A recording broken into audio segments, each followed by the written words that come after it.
Paksa menolak kenaikan upah minimum pekerja yang rendah dan tidak sesuai dengan kebutuhan minimum digelar di beberapa daerah. Apalagi Mahkamah Konstitusi sudah memutuskan memerintahkan perbaikan Undang-Undang Cipta Kerja yang menjadi dasar kenaikan upah minimum pekerja.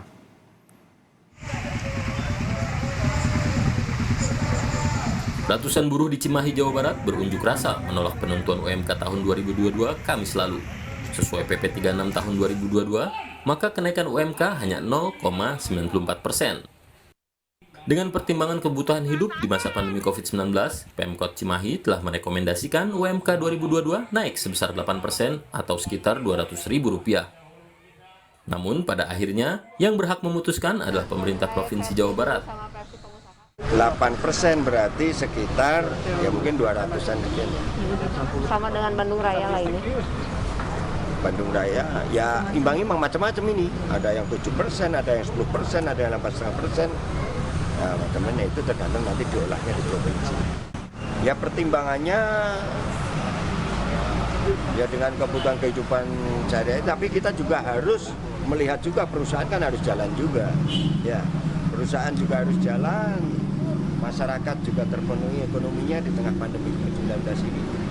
Ya sama-sama, ya kita rekomendasikan mengajukan keputusan ada di provinsi.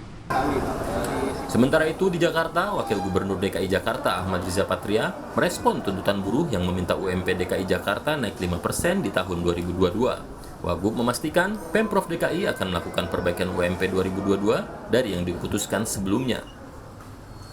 Pemprov DKI Jakarta menyatakan tengah berkoordinasi dengan pemerintah pusat mengenai perbaikan UMP Jakarta tahun 2022. Sebelumnya, Pemprov DKI mengeluarkan keputusan bahwa UMP Jakarta 2022 naik 0,85% menjadi Rp4.400.000 lebih.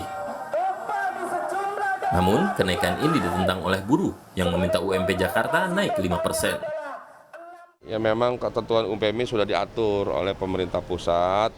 Tentu kami Pemprov ya berharap bahwa ada kebijakan ya dari pemerintah pusat untuk mencari bersama-sama kita mencari solusi yang terbaik ya. Karena di DKI Jakarta ini kita ingin ada peningkatan yang lebih baik lagi daripada UMP di Jakarta. Ini sedang kita carikan rumusannya, dasarnya. Tentu kita lagi sedang berkoordinasi dengan pemerintah pusat dalam hari ini Kementerian Tenaga Kerja.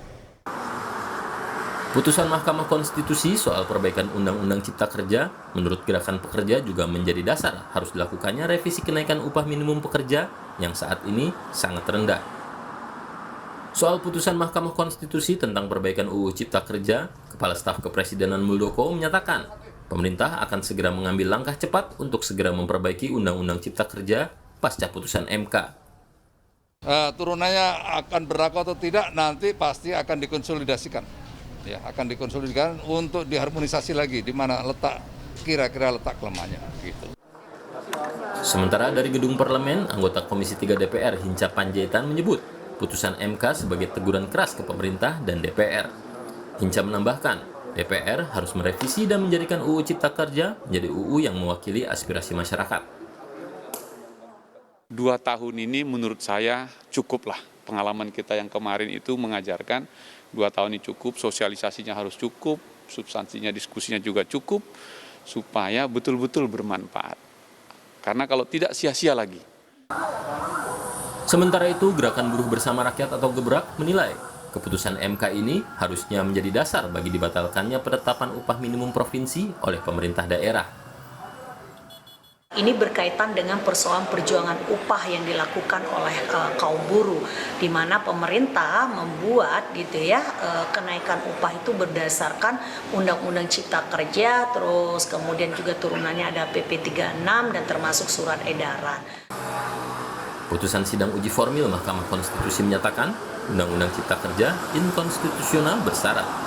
MK menyatakan Undang-Undang Cipta Kerja bertentangan dengan Undang-Undang Dasar 1945 dan tidak memiliki kekuatan hukum mengikat selama tidak diperbaiki.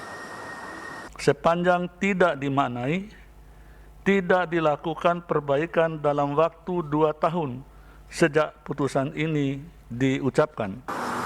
Uji materi terkait Undang-Undang Cipta Kerja diajukan 5 pemohon, mulai dari karyawan swasta hingga pelajar, yang merasa dirugikan hak konstitusionalnya terkait Undang-Undang Cipta Kerja yang telah disahkan DPR pada Oktober tahun lalu. Tim Liputan, Kompas TV.